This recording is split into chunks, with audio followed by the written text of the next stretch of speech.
Siachen glacier, वैसे तो इसे गुलाब की घाटी होना चाहिए, लेकिन इस जगह ने हमारी इंडियन आर्मी की जिंदगी कांटों से भरी बनाई हुई है, क्योंकि यहाँ पर -70 डिग्री सेल्सियस के टेम्परेचर में अगर किसी ने नहाने की जरूरत की तो वो बेहोश तक हो सकता है। इतना ही नहीं, सियाचिन में अगर खुद को सर्दी से बचाने के लिए किसी सैनिक ने अपने कैंप्स को ज्यादा गर्म किया तो ऊंचाई पर ऑक्सीजन की कमी के कारण उनका कैंप चलकर भस्म भी हो सकता है। लेकिन इनकी ये मुश्किलें यहीं खत्म नहीं होती, क्योंकि एक तरफ हम ऐसी जगहों पर अपना पैर भी नहीं उठा सकते हैं, वहीं इन्हें कदम कदम पर अपने कंधों पर 30 से 35 किलो का वजन लेकर 20 से 28 दिनों तक चलना पड़ता है, ताकि ये ग्लेशियर की ऊंचाइयों पर पहुंच सके। और इन सभी कठिनाइयों के बाद जानते हो इन्हें खाने के लिए क्या मिलता है? जमा हुआ अंडा, प्याज, अदरक, जिन्हें ये काटते नहीं बल्कि उन्हें तोड़ते हैं। तो दोस्तों, आज के इस वीडियो में हम आपको इंडियन आर्मी की कुछ ऐसी ही चैलेंजिंग लाइफ का आईना दिखाने वाले हैं। दोस्तों, ये जगह समुद्र से 24,000 फीट की ऊंचाई पर चारों तरफ बर्फ से घिरी हुई है, और इस जगह पर अप्रैल में इंडियन आर्मी ने ऑपरेशन मेघदूत चलाकर पाकिस्तान को सियाचिन के टॉप पर पहुंचने के 8 हफ्ते पहले ही इंडिया का झंडा वहां पर गाड़ दिया, और जहां फिलहाल इंडिया के 100 से भी ज्यादा बेस कैंप्स है। हालांकि भारत की इस जीत के बाद भी पाकिस्तान सियाचिन पर अपना दावा करता रहा, और इसी वजह से 1994 से 1999 तक दोनों देशों में काफी खून खराबा भी हुआ। लेकिन एक सच ये भी है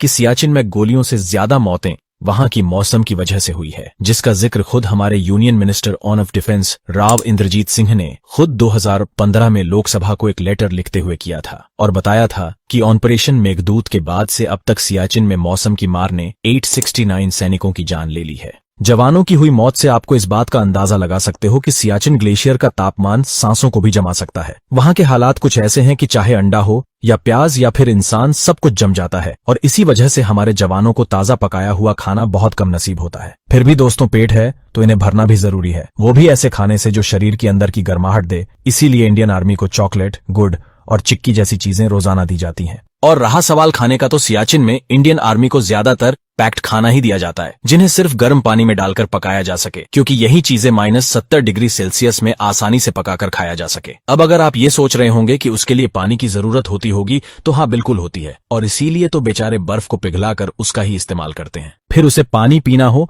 या फिर अपने लिए कुछ बनाना हो। अगर साइंटिफिकली देखा जाए तो इंसान जितनी ज्यादा हाइट पर होता है, उससे अपने बॉडी में एनर्जी लेवल बनाए रखने के लिए इतनी ज्यादा कैलोरीज की जरूरत होती है। लेकिन दुर्भाग्यवश हमारे सोल्जर के साथ चाहकर भी ऐसा नहीं होता। उल्टा कई बार बेस कैंप से पकाया हुआ खाना आता है, वो भी बीच रास्ते में ऐसे ही जम जाता है, और सैनिकों तक पहुंचते पहुंचते उसमें कोई स्वाद ही नहीं बचता। और रहा सवाल इंडियन आर्मी की ट्रेनिंग और उनकी लाइफस्टाइल का, तो अब तक आप जान ही गए होंगे कि सियाचिन ग्लेशियर में रहना बच्चों का खेल बिल्कुल भी नहीं है। यहाँ पर काम करने के लिए शारीरिक तंदुरुस्ती और जज्बात दोनों का फिट रहना बेहद जरूरी है। इसीलिए तो यहाँ पोस्टिंग के पहले सभी जवानों की लगभग 5 हफ्तों तक स्पेशल ट्रेनिंग होती है, जिसमें शुरुआत के कुछ दिनों में उन्हें कश्मीर में सिर्फ ये सिखाया जाता है कि सियाचिन में उन्हें माउंटेन क्लाइंबर्स की तरह अपनी जिंदगी बितानी है। इसके बाद जब सैनिक ये लाइफ स्किल सीख लेते हैं, तब उन्हें सियाचिन बेस कैंप लाया जाता है, जहाँ उन्हें 21 दिन तक बाकायदा सेना की तरफ रेस्क्यू से लेकर डिफेंस तक सभी चीजें सिखाई जाती हैं। और इसी दौरान इनके दिन की शुरुआत रोजाना 1 से 1.5 घंटे मिलने वाली फिजिकली ट्रेनिंग से होती है, जिसके बाद उन्हें सियाचिन बेटम स्कूल में इन्हें ऊंचाई पर बने ग्लेशियर पर इन्हें चढ़ना, उतरना, बर्फीले तूफान का सामना करना जैसी लाइफ सेविंग्स चीजों की ट्रेनिंग दी जाती है। और जैसे ही उनकी ये सब ट्रेनिंग खत्म हो जाती है, उसके बाद हर सैनिक को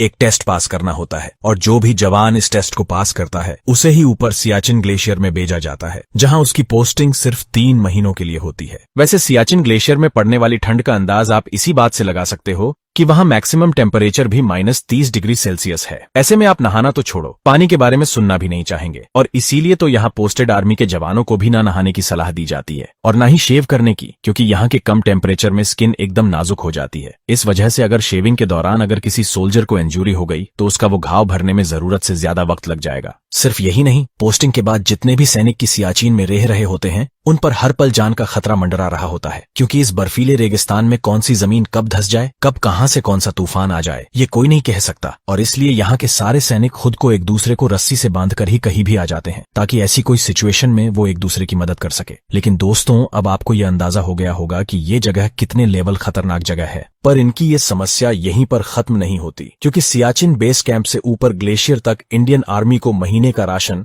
सिर्फ कुछ ही सेकंड में मिलता है। मतलब कि सियाचिन के मौसम और वहां चलने वाली 160 किलोमीटर प्रति घंटे की हवा में किसी भी हेलीकॉप्टर को उड़ा पाना मुश्किल है, और इसीलिए यहाँ पर खास हेलीकॉप्टर चिताह को उड़ाया जाता है, जो महीने में सिर्फ एक ही बार सिर्फ 30 सेकंड के लिए ऊपर बनाए गए हेलीपैड पर रुककर राशन डिलीवर करता है, ताकि उनके किसी भी मूवमेंट की भनक दुश्मन को ना लगे। जो दोस्तों आप इन इंडियन आर्मी के जज्बे को सलाम करते हो तो इस वीडियो को लाइक करो और बने रहो ऐसे ही मजेदार वीडियो के लिए। धन्यवाद।